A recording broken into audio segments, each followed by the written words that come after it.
मालिक को प्रणाम। सभी बहनों और भाइयों को प्रणाम। रामचंद्र की संपूर्ण कृतियाँ भाग 1।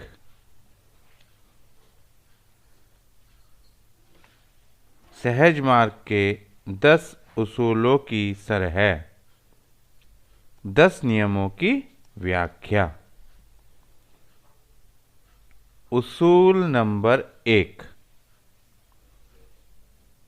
सुबह सूरज निकलने से पहले हर एक भाई उठे और संध्या उपासना हतुलवसा यथासंभव सूरज निकलने से पहले मुकर्ररा निश्चित वक्त पर ख़त्म कर दे।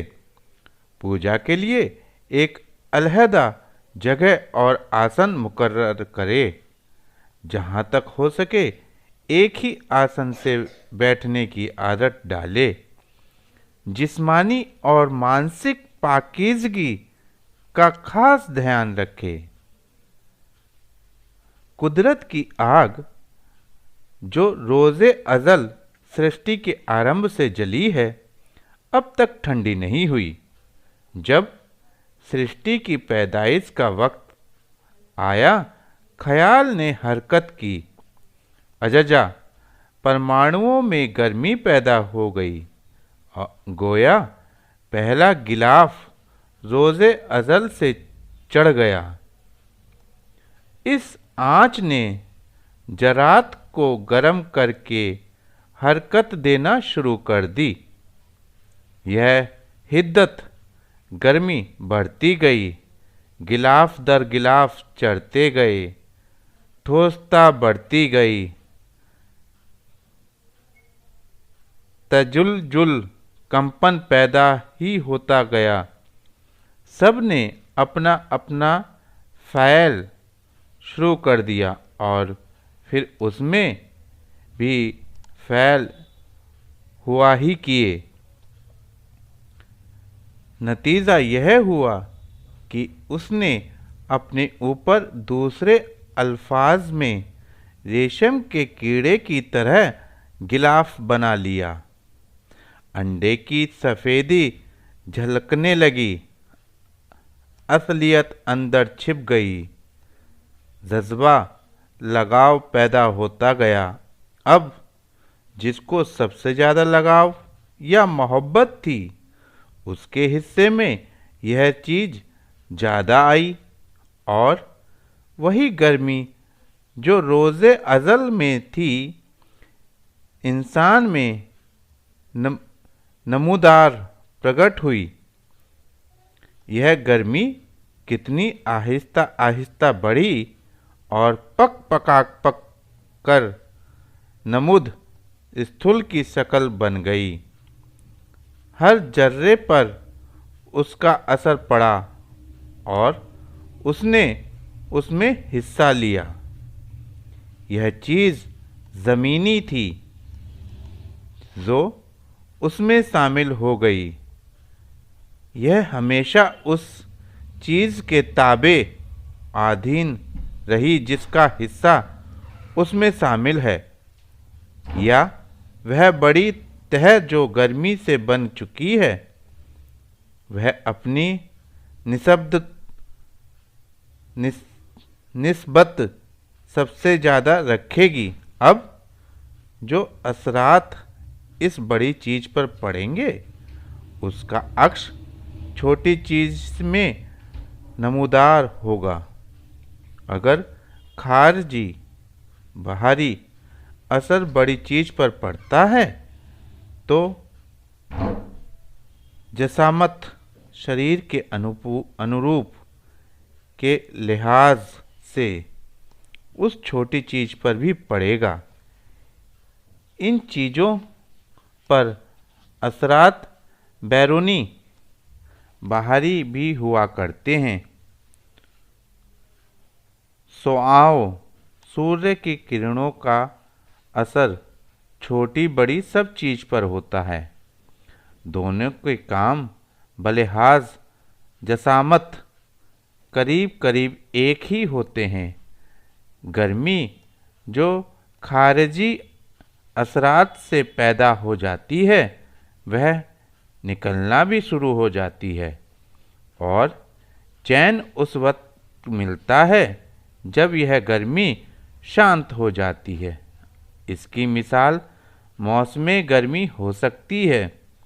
यह खारजी असरात जिनको बलेहाज जसामत हटने में वक्त लगता है, अगर दूर हो गए तो कुछ दिन चैन व सुकून शांति जरूर आ जाता है। अब यह समय महात्माओं ने उस वक्त माना है जब कि खारजी असरात उस पर से हटना शुरू हो जाते हैं। गोया यह गर्मी के खात्मे का वक्त होता है और गर्मी खत्म होते ही ठंडे असरात आने लगते हैं। इन दोनों के मेल की संधि गति कहते हैं। महात्माओं ने इस संधि गति में पूजा और उपासना करना फर्ज रखा है। इस वक्त उस चीज के आने का वक्त होता है जो गर्मी के से मुख्तलिफ है। और वह चीज़ क्या हो सकती है? और यह वही चीज़ हो सकती है जो अज़ल में गर्मी पैदा करने से पहले थी। समझिए तो सही, कैसा अच्छा वक्त कुदरत से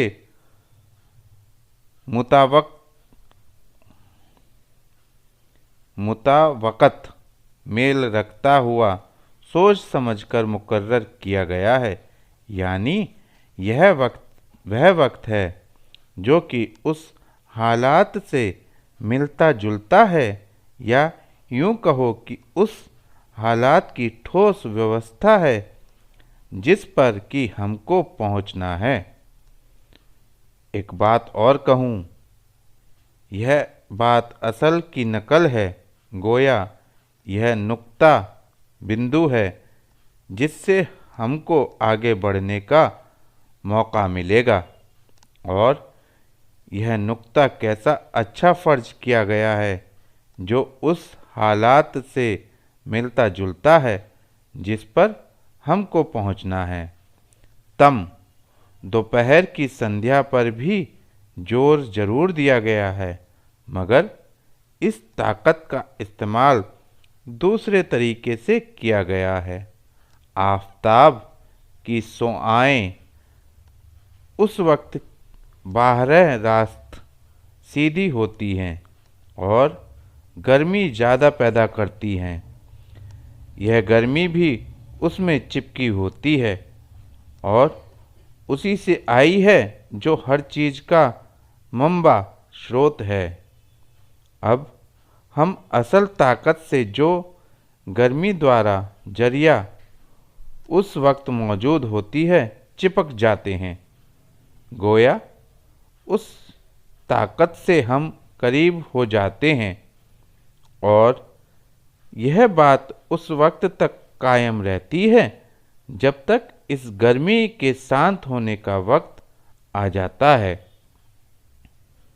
गोया हमने उससे भी फ़ायदा उठाया और इसके तरीके से हम इसके करीब तर हो गए। अब वह वक्त आ रहा है कि हम उसके करीब तर पहुंचकर रफ्ता रफ्ता उस हालत का मज़ा चखेंगे जो उससे कुछ हटकर है। हम करीब तर हो गए और अब करीब तरीन हालत में जा रहे हैं। जो वक्त इसके बाद आ रहा है, इस अमल ने हमको उसमें पहुंचने में मदद दी। इसलिए महात्माओं ने दोपहर की संध्या भी बतलाई है। वजह यह है कि आफताब की सोआएं असर डालते डालते अपना सिलसिला उस हिस्से से कायम कर लेती हैं जिस जगह से कि सोआएं आ रही हैं, और इसके बाद वाली हालत है। यह सोआएं चूँकि दोपहर को सीधी पड़ती हैं, लिहाजा करीब तरीन होने की वजह से वह असर भी उनके द्वारा सीधा आता है। गर्मी जो आफताब से आई हुई मालूम होती है, यह वाकई ज़रात की गर्मी है। अब अगर हम दोपहर को बैठकर ख्याल बांधें तो नादानिस्ता बगैर जाने तौर पर हमारा ख्याल मरकज़ या असल मकसूद ध्येय की तरफ खिंचने लगता है। इसको यूँ समझिए कि अक्सर किसी मसले को हल करने के लिए हम जवाब पहले फ़र्ज़ कल्पना कर लेते हैं। इसी तरह इंसानी ज़िंदगी के मसले को हल करने के लिए भी हमको वह असल चीज़ पहले फ़र्ज़ कर लेना पड़ती है। ख्वाब उसकी शक्ल हमारे ख़याल में कितनी ही धुंधली क्यों न आए, क्योंकि किसी चीज़ की इंतहाई आखिरी हालात पर पहुँचने पर उसकी पीछे वाली चीज़ का बोध नहीं रहता।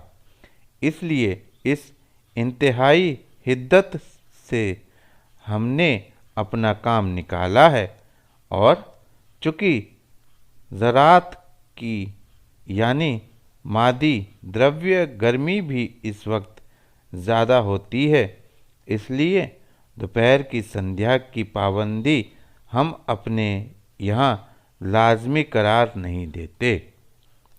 दोपहर की संध्या ख़त्म होते होते फिर शाम का वक्त आ जाता है। उस वक्त तक गर्मी किसी हद तक शांत हो जाती है। गोया उस ठंड के आप करीब हो चुके थे। अब जितना वक्त गुजरता गया ठंड के करीब होते चले गए। आखिर को वह नुक्ता आ गया कि जब हम उसके करीब तर हो गए और वह सुबह का वक्त था। इस वक्त आफताब की गर्मी किसी तरह से अपना दखल उपस्थिति नहीं किए हुए थी। यह साइनस का मसला है और इसी लिहाज से इन वक्तों की तकसीम बलिहाज गर्मी सर्दी के होती है। यहाँ पर एक सवाल पैदा होता है कि सत और तम के समय त्रिकाल संध्या मुकर्रर की गई है, रज के वक्त क्यों नहीं की गई? गालिबन आप तनासीब संबंध के मसले उलटफेर से वाकिफ होंगे। दोनों सिरे यानी इब्तिदा आरंभ और इंतहा अंत लिए गए हैं। इब्तिदा सत्य है और इंतहा तम। इसको उलट दो, इंतहा इब्तिदा हो गई और इब्तिदा इंतहा। दरमियानी चीज़ कुछ भी नहीं है वजूज़ सिवाय एक फर्जी लकीर के जो दोनों सिरों को मिलाती है। आज मैं वह फ़लसफ़ा खोल रहा हूँ जिससे कि लोग कम आशना जानकार हैं। आमतौर पर लोग सत्य ही को असल तसव्वुर समझते हैं, करते हैं और ईश्वर को जानने का यही पैमाना बना रखा है। लेकिन उसके पशेपुस्त पीछे जो राज हैं उसमें उसे नहीं जानते। वह ख़ास चीज़ जो इसकी तह में है उन पर अब तक मनुकशिफ प्रकट नहीं हुई। यह सब तम और सिर्फ तम ही की कैफियत हालात है। योगियों को हासिल करने के लिए यही खास चीज है। इसे नुक्ते तक पहुंचना बहुत दुश्वार है। सत्य का हासिल करना निहायत आसान है, लेकिन वह हालत जिसको मैंने तम के नाम से मौसूम किया है, इतनी जल्दी नहीं हासिल नहीं की जा सकती। इसके बाद कुछ नहीं है। अमूमन लोग बातें तो बहुत करते हैं, मगर चीज़ों की तह तक कोई नहीं आता। सफाई, सादगी और सुकून भी इसके पीछे नहीं है, यानी वह इन सब से परे है। यही वह चीज़ है जो आपको बरसों की मेहनत और बेशुमार जन्मों के बाद हासिल होती है। मैं दावे के साथ कह सकता हूँ कि दुनिया के बड़े बड़े फुकरा इसे नज़ारा दृश्य से, जैसा कि मैंने ऊपर बयां किया है, पीछे रहे। नफ़ी शून्यता की हालत जिसके आप तलाश हैं, और जो वाकई ज़िंदगी है, इसी में है। और जुमला हरकत इस नुक्ते पर पहुंचने से पेशतर ख़त्म हो जाते हैं। यह कुदरत का राज है जो मैं आज खोल रहा हूँ। ईश्वर या जात की कैफियत का महवर केंद्र कुलियतन संपूर्ण यही नुक्ता है। लोगों के मुद्दतों जुस्तजू प्रयत्न की और ढूंढते रहे, मगर हमेशा इस असल कैफियत से पीछे ही रहे। यहाँ इदराक इंद्रियों का गुजारा नहीं। लोग तम की इस कैफियत को अपना जानी दुश्मन समझते हैं। लेकिन क्या आपने कभी किसी को ऐसे सीधे साधे शख्स को देखा है जिसकी निस्बत इस जहालत अज्ञान से हो और जिसमें यह कैफियत पूरे तौर से मौजूद हो? उसकी कैफियत क्या होती है, जबकि वह तरक्की करते करते इस हालत पर, जिसको कमाल कहते हैं, पहुंच जाता है? तो फिर वह अपनी हालत का इजहार नहीं कर सकता। ठीक उसी तरह जैसे कि एक नासमझ बच्चा अपनी कैफियत खुद बयान नहीं कर सकता, लेकिन कहीं सत्य का हल्का छींटा इसमें दे दिया जाए तो उसको अपनी तम की कैफियत का अंदाज़ा होने लगता है। ऐसा क्यों है? इसलिए कि दोनों के मिलने का जो नुक्ता है, वह इस नई चीज़ पैदा कर देता है, जो वही है जो पैदाइश आलम की बुनियाद है। अब फिर वही मसला उलटफेर का आ जाता है, जैसा कि मैं ऊपर जिक्र कर चुका हूँ। शान हकीकी निर्माणकर्ता की तीसरी कैफियत कुदरत का आरायशी व्यक्त जगत नज़ारा है।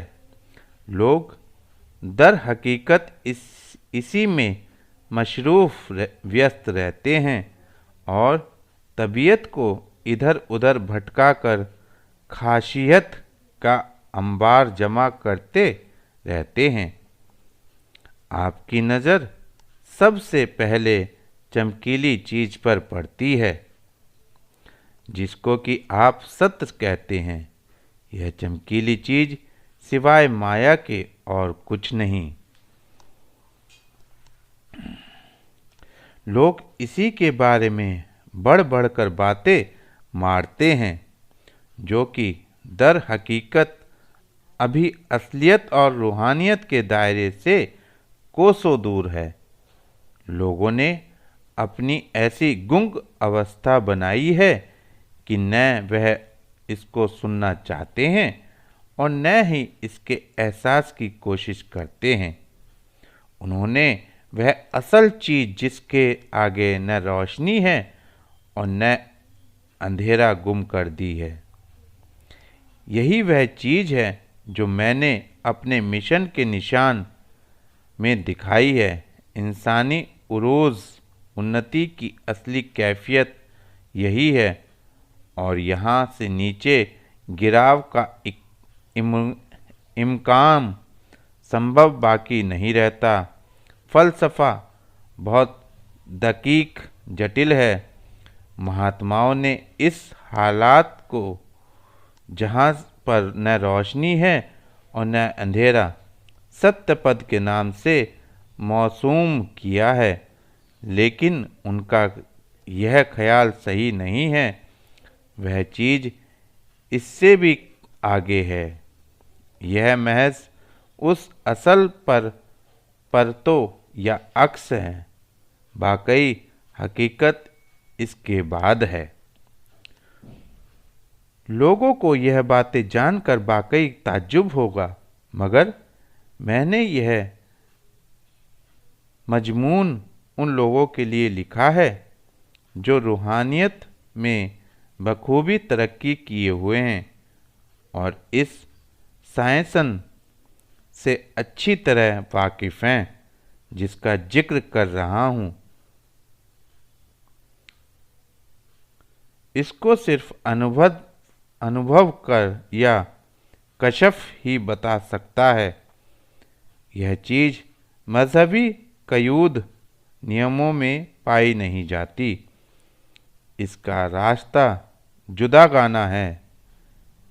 यह इल्म बजाते खुद एक साइंसन है और जब तक कोई शख्स अपने आप को इसके काबिल न बना ले कि कुदरत का मुशाहिदा देखना उसकी अंदरूनी आँख से करे, तब तक उसको अहल पात्र नहीं हो सकता और उस वक्त तक उसकी रसाई पहुँच उसके असानता चौखट तक भी नहीं हो सकती। समझना तो दरकिनार। मजहब आपको सिर्फ इसके समझने में मदद दे सकता है कि कुदरत में मुशाहिदा के लिए कुछ और भी है, लेकिन ज़वारात चुनने के लिए आपको खुद अंदर घुसना पड़ेगा। दरअसल हकीकत की सादगी, सफाई, मासूमियत ही खुद उसका नकाब बन गई है। यह किताब इल्म रूहानी के मुबतदी आरंभ करने के लिए नहीं लिखी गई, बल्कि मुहंती समाप्त करने वाले के लिए जो कि दरियाए मार्फत में काफ़ी तैर चुका है। सूरज निकलने के पहले संध्या का समाप्त करना यूँ कहा जाता है कि वह गर्मी जो जिस्म से रुखसत हो चुकी है, या वह जो खारिजी असरात जो जाया हो चुके हैं, धूप के असर से फिर पैदा न हो जाएं और वक्त से हम इतना अच्छा फ़ायदा न उठा सकें। महात्माओं ने इस बात पर जोर दिया है और मगरबी पश्चिमी तहजीब ने इस बात को साबित कर दिया है कि हर काम के लिए एक ख़ास जगह मुकर्रर होनी चाहिए, ताकि वहाँ पर पहुँचने से वही ख़यालात दौरा करने लगें जो उस काम के लिए मखसूस हैं। ताकत इंसान में है और वह ताकत उसको ख़याली अटकाव में से जिसका ताल्लुक़ असल चीज़ से है मिली है। जब हम किसी काम के करने की नीयत बांधते हैं तो वह रस्सी लगाव या तनाव जो इन दोनों चीज़ों के दरमियान में गहरा संबंध कायम कर लेता है, गोया हम अपने ख्याल के मुताबिक असल से ताकत घसीटने लगते हैं। जब ताकत घसीटती है और हम उसको किसी खास वक्त से निस्बत देकर मजावलत प्राप्त कर लेते हैं, तो उस वक्त अपने कामों की याद आ जाती है। इसलिए अगर हम संध्या के लिए एक वक्त मुकर्रर करते हैं, तो हमारा ख्याल उस तरफ सीधा होने लगता है और हम किसी न किसी शक्ल में उसकी याद में खुद ब खुद मशगूल हो जाते हैं। जो कमरा या जगह हमने इस काम के लिए मुकर्रर की है, उसमें बैठकर हम संध्या करते हैं और अपने ख्याल की बिजली बहुत कुछ उसमें गिरा देते हैं, जिससे उस मुकाम पर पवित्रता का एहसास होने लगता है और वह जगह वही असरात ले लेती है। इसलिए हमको उस काम में मदद मिलती है, यानी पवित्रता का असर उस जगह पर ही मुहित सीमित नहीं रहता, बल्कि फैलने लगता है। अब यह अपनी कुव्वत पर है कि जिस कदर उसको फैला सकें। देखा गया है और इबादतगाह पूजागर शाहिद गवाह है कि बरसें गुजर गई, उसका असर अक्सर मुकामत पर अब तक ख़त्म नहीं हुआ। यहाँ तक कि जाने वाले और ज़यारात यात्रा करने वाले भी मौसर प्रभावित हो जाते हैं। यही नहीं, बल्कि हवा का गुजर चुकी होता रहता है, वह उसकी महक अपने में शामिल करती रहती है और उन तहों को पहुंचाती रहती है जो इससे वाबस्ते बंधे हैं, और हर तह में बढ़ाव और सिमटाव होता रहता है। इस तरकीब से वह चीज़ जो अंदर दाखिल हुई है बढ़ती रहती है और अपना असर फैलाती रहती है। अब सुनिए आसन के बारे में।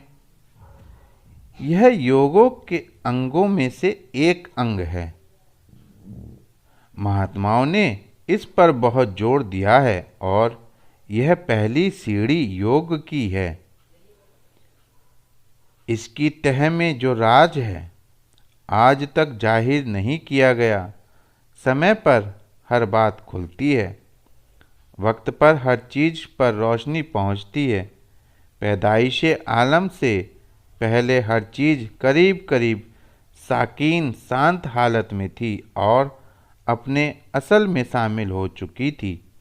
बावजूद कि यह चीज़ें अपने असल में शामिल हो चुकी थी और अपनी हालात करीब करीब खो चुकी थी, फिर भी उनके असरात बाकी रह गए थे, जो इस वजह से कि असलियत का परतो परछाई उन पर काफ़ी देर तक रह चुका था और उस वक्त तक रहा जब तक कि प्रलय नहीं हो गई मौजूद रहे, और उस वक्त तक यानी कायनात सृष्टि के फैलाव और क़याम ठहराव के वक्त तक मौजूद रहे। इस बात का अंदाज़ा ख्याल नहीं लगा सकता कि यह चीज़ें कितने अरसे तक असल के परतों के जेर असर रही। यह कम से कम उस अरसे तक जरूर रहा होगा जितने अरसे तक बराबर असल चीज़ का उन्होंने असर लिया है। ख्याल फरमाइए कितने अरसे तक बराबर असिया वस्तु जो जहूरे तरतीब सृष्टि विन्यास में मददगार हुई है असर लेते रहे हैं। यह जरूर है कि उन्होंने अपनी ठोसता खो दी थी, मगर असर जरूर था और वह मैं उस असर के उसमें शामिल हो गई। असर क्या था जो उन्होंने लिया? वह हरकत थी जो बड़ी ताकत के झटकों से उसमें पैदा हुई। यह चीज वहां पर रहकर असर से पूर्ण होने के बाइस कारण धीमे धीमे हरकत करती रही। इस कुल ताकत में कुदरत से किसी न किसी शक्ल में वह तहरीक गति जो दिखाई नहीं पड़ती बल्कि मुश्किल से एहसास में आती है, कायम रही। गोया खिचड़ी पकती रही और यह बात मुद्दत मदीद दीर्घ काल तक जारी रही।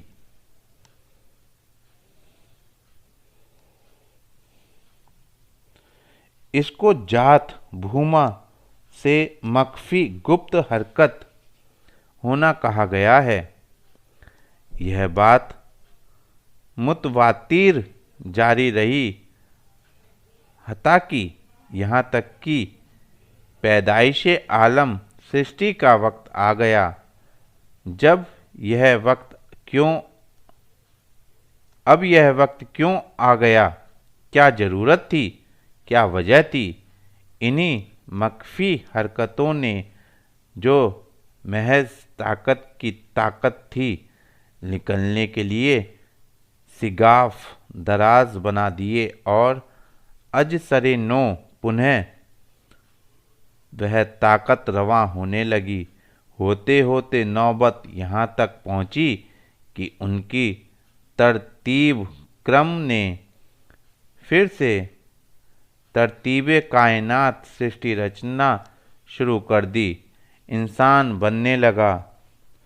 उसको अपने असल में पहुँचने की जुस्तजू जिज्ञासा होने लगी।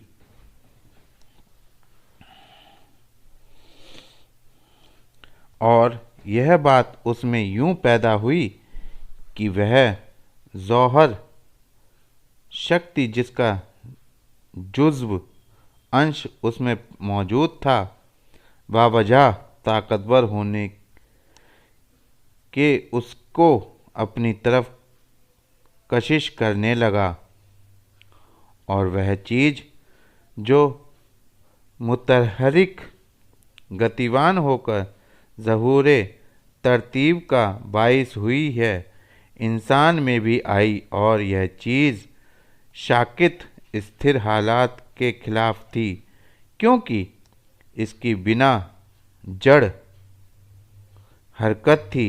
अब इस साकित हालत में जाने का ख्याल पैदा हुआ।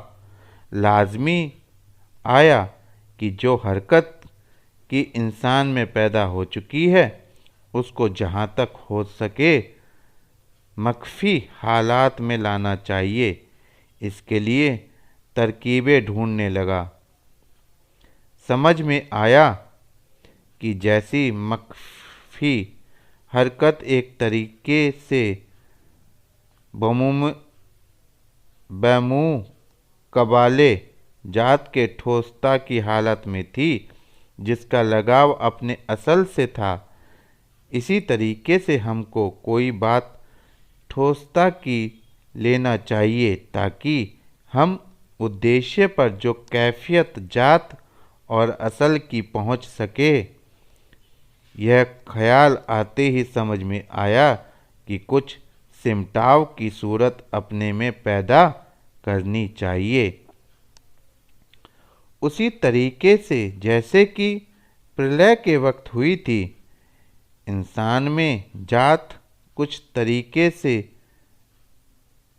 सरायत धसी किए हुए हैं, जैसा कि वह कैफियत जो कुलमंडल, अगर कुलमंडल को एक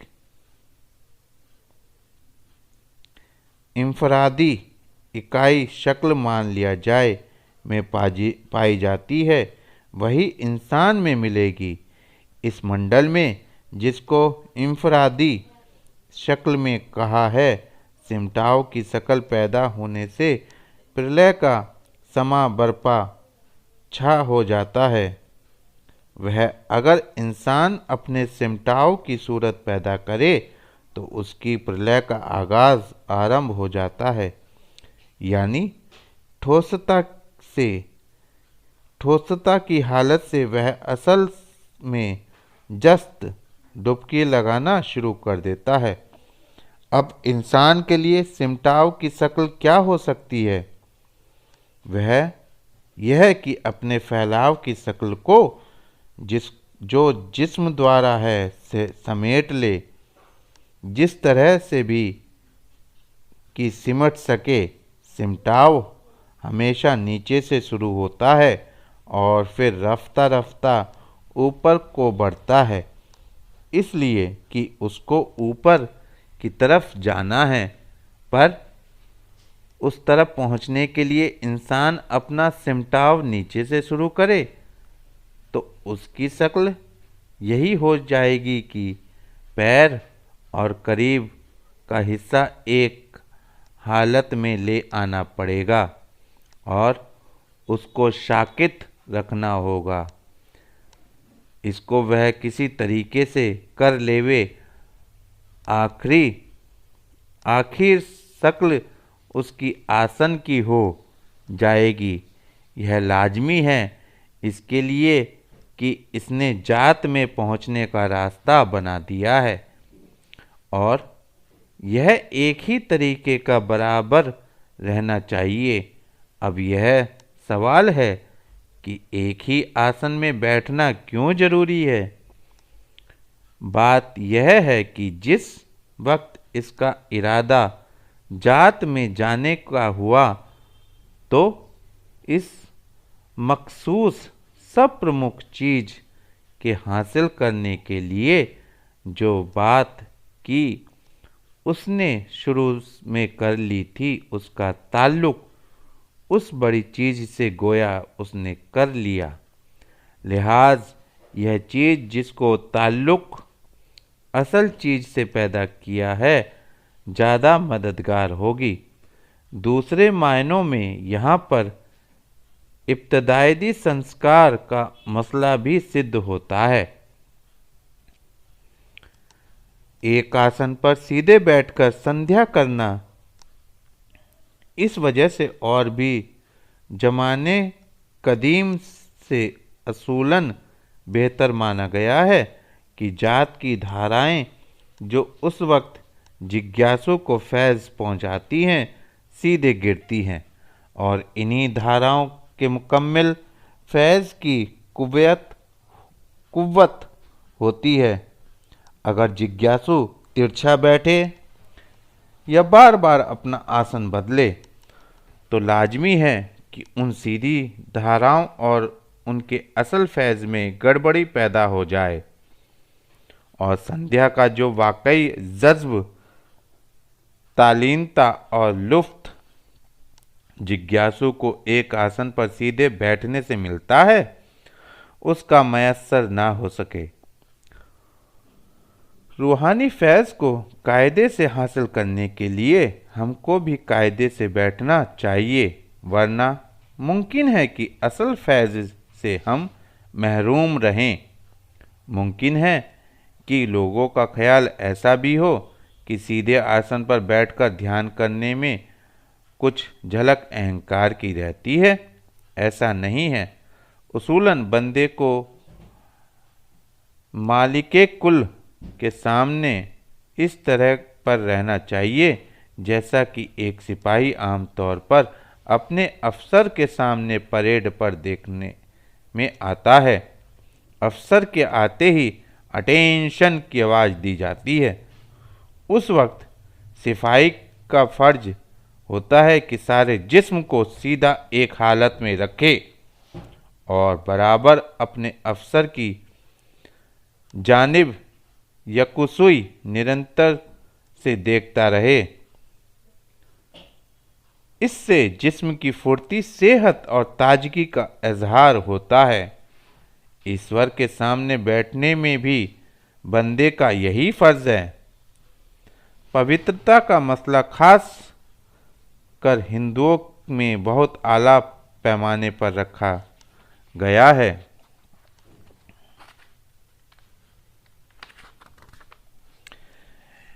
इसकी बिगड़ी हुई शक्ल अब यहाँ यह हो गई है कि सिर्फ ख्याल ही ख्याल बाकी रह गया है। कवायद सब भूल गए हैं, सिर्फ नहाना याद रह गया है। इसकी बुनियाद इस तरह पर पड़ी कि लोगों को ख्याल पैदा हुआ कि वह पाक और लाजवाल अविनाशी हस्ती जिसमें हमको जाना है, हर चीज से मुबरका, पृथक और मनज्जा अलग है, उसमें पाकीज़गी ही पाकीज़गी है। गोया हमने अपना पाकीज़गी का मेयार, आदर्श कायम कर लिया है। वह पाकीज़गी कैसी जो मल, विक्षेप और आवरण से पाक है। हमारी हस्ती में यह तीनों बातें मौजूद हैं। जहाँ पर पाकीज़गी होगी वह चीज़ इन तीनों चीज़ों से मुबरका होगी। हमारा ख्याल इस दर्जे की पाकीज़गी की तरफ रागिब आकर्षित हुआ, ज़ाहिर सामान से उसकी नकल उतारने लगे, यानी जिस्म को मलने और साफ करने लगे। गंदे मुकामात की सफाई का बस ख्याल रखा।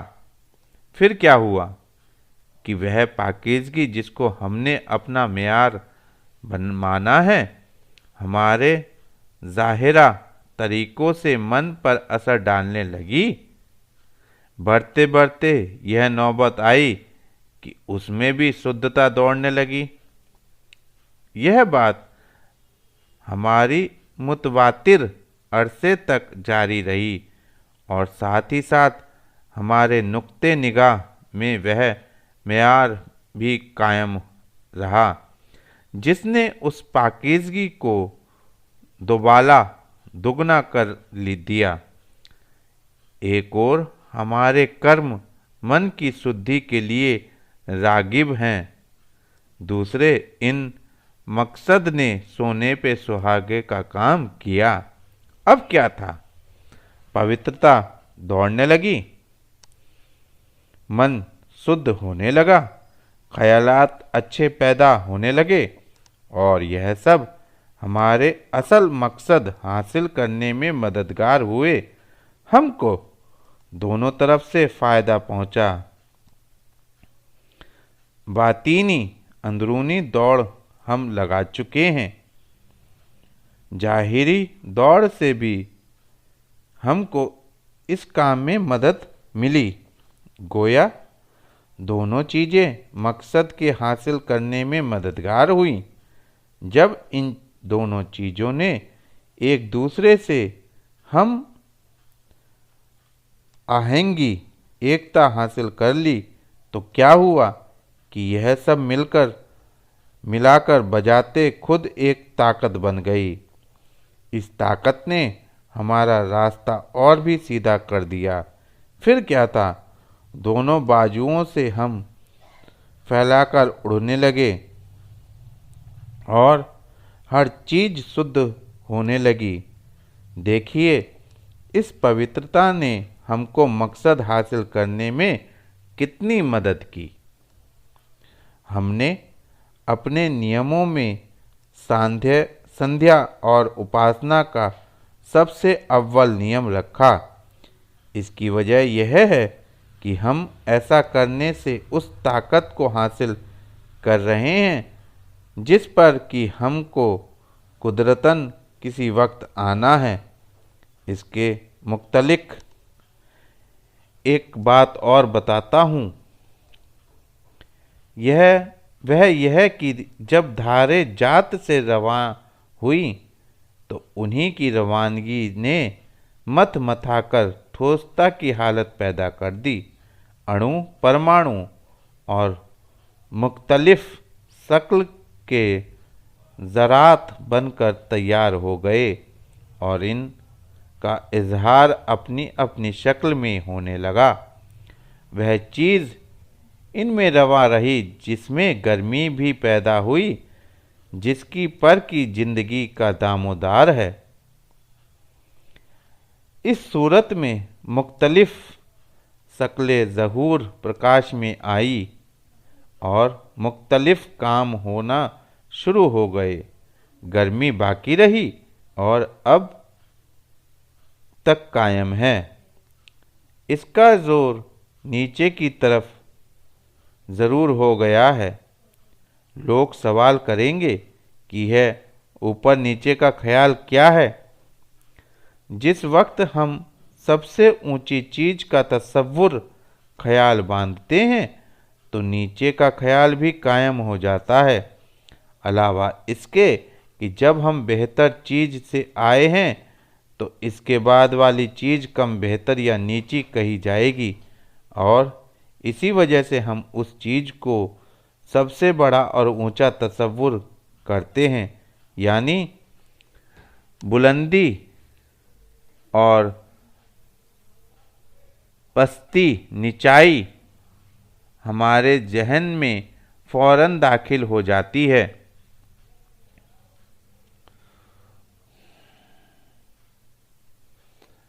मगर जिस वक्त नीचे का जोर घटता है तो वही चीज़ जो परमाणु पर गर्मी डाल रही है और यह काम उसका बराबर जारी है, ज़रात को ऊपर की तरफ मुखातिब करने में मददगार होती है।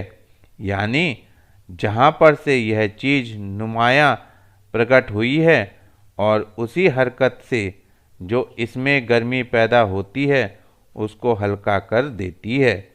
हल्की चीज़ का यह खासा स्वभाव है कि वह हमेशा ऊपर की ओर उठती है। उसका ऊपर आना यह मतलब रखता है कि वह उस तरफ की ओर जाना चाहती है जहाँ की उसका मब्बा स्रोत है।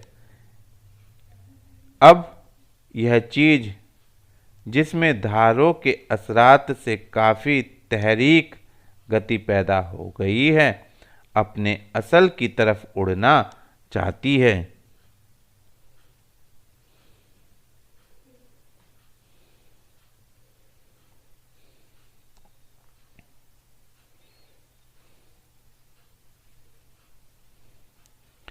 यह चीज़ इंसान के हिस्से में ज़्यादातर आई है, इसलिए अब नीचे की रस्सी कट जाती है। यानी नीचे का रुझान झुकाव बंद हो जाता है, जो खुद स्वयं इंसान के दिल में परवाज़, ऊपर उड़ना और अपने असल में पहुँचने का ख्याल नमुद दृष्टिगोचर कर जाता है।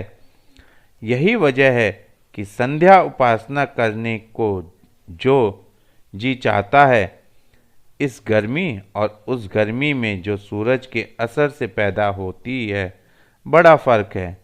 उस गर्मी सूरज वाली का आगाज़ फिर भी बेमुकाबिले इसके मादियात द्रवता से होता है और इससे भारी होता है। इसका आगाज़ असल से ही है जिसमें मादियत नहीं। मेरे ख्याल में अगर इसको जोर कह लिया जावे तो तर्जुमा ज़्यादा मौजू रहेगा, मगर ज़ोर में यह गर्मी छिपी हुई है और आफताब में जाहिर तरीके में। उस गर्मी में और इस गर्मी में जो महज कहने मात्र है, ज़मीन और आसमान का फ़र्क है। वह यानी सूरज वाली गर्मी महज आँच है और यह ज़िंदगी को बढ़ाने वाली और उसको कायम रखने वाली है। अल्फाज दोनों एक जगह से ही आए हैं, मगर अफसोस यह है कि ऐसी चीज़ जल्दी अहाते बयान के दायरे में नहीं आती। जहाँ तक हो सका ख्यालात को अल्फाज में बांध दिया गया है, मगर इसका फ़र्क अनुभव पर मुनहसिर है, यानी इस गर्मी और उस गर्मी का फ़र्क। हमारे तरीके में यह सब पहले ही किया जाता है कि अभ्यासी का नीचे की तरफ जो रुझान हो रहा है, तालीमे कुनिंदा शिक्षक अपने असर से कमज़ोर कर देता है, ताकि अज़ज़ा उस तरफ यानी ईश्वर की तरफ अज खुद मयाल ध्यान होने लगे। यह हालात मन के ऊंचे तबके की हैं और वह हालात यानी नीचे की तरफ रुझान होना मन के नीचे तबके की।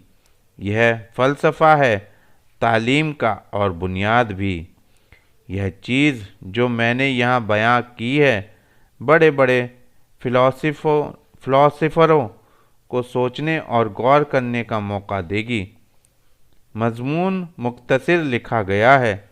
इस सिलसिले में एक बात और जिक्र कर देना चाहता हूँ।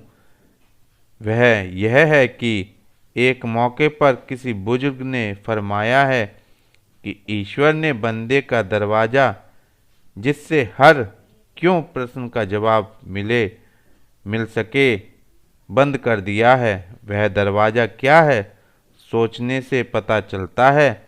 वह पर्दा क्या है, जानने से ताल्लुक़ रखता है। एक शायर ने भी कहा है, तबाए दर बलागत बहसबा रशीद, नद रकूहन बेचू बसूजा रशीद। कोई भी वक्तृत्व कला और प्रभावशाली व्याख्यान में सहबन चीन का एक दार्शनिक की प्रज्ञा को प्राप्त कर सकता है, परंतु हर कोई परम पावन परमेश्वर के ज्ञान को प्राप्त करने की क्षमता नहीं रखता। अब इस पर्दे के बारे में सुनिए। वह क्या चीज़ है जो उसके असल राज जानने में हारिज रोक हो रही है।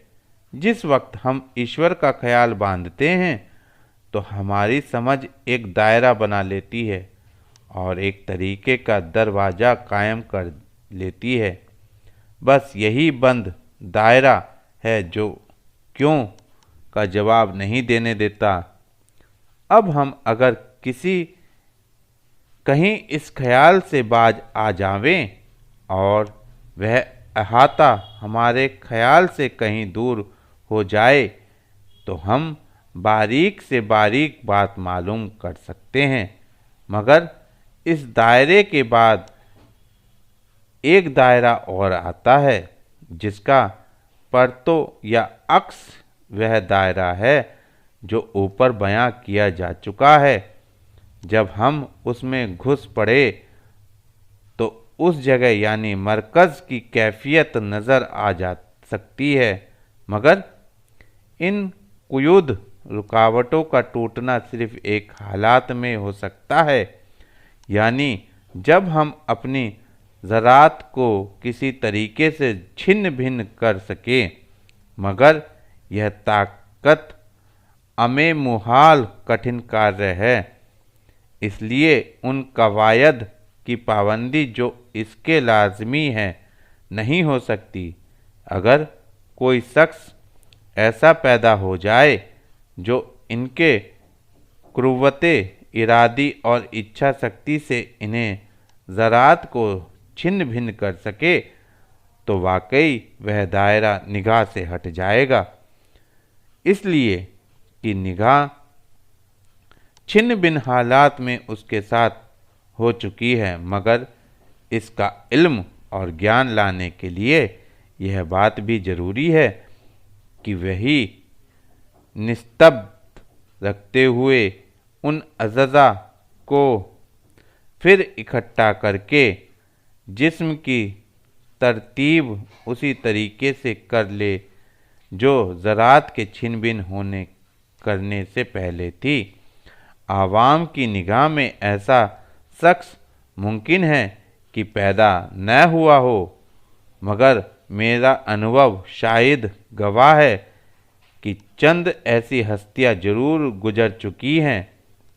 जिस वक्त ज़रात अलहदा किए जाते थे, जो वह चीज़ जो बाकी रह जाती है उसकी कैफियत मख्फी हरकत की हो जाती है, जिसमें उसकी कुव्वते इरादी निश्चयात्मक शक्ति पोशीदा रहती है। जैसे ज़हूर के पहले और प्रलय के बाद जो चीज़ की पिनाह गुप्त थी, फिर ज़हूर का बाइस हुई, फिर इस तरह से जो चीज़ की ज़रात के छिन भिन करने के बाद रह जाती है, वही ज़रात इकट्ठा करने का बाइस होती है और इसमें कोई दर बाकी नहीं रहता।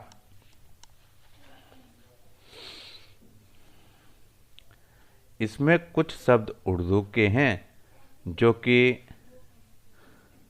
उसी तरह से पढ़े गए हैं जिस तरह से लिखे गए हैं। धन्यवाद।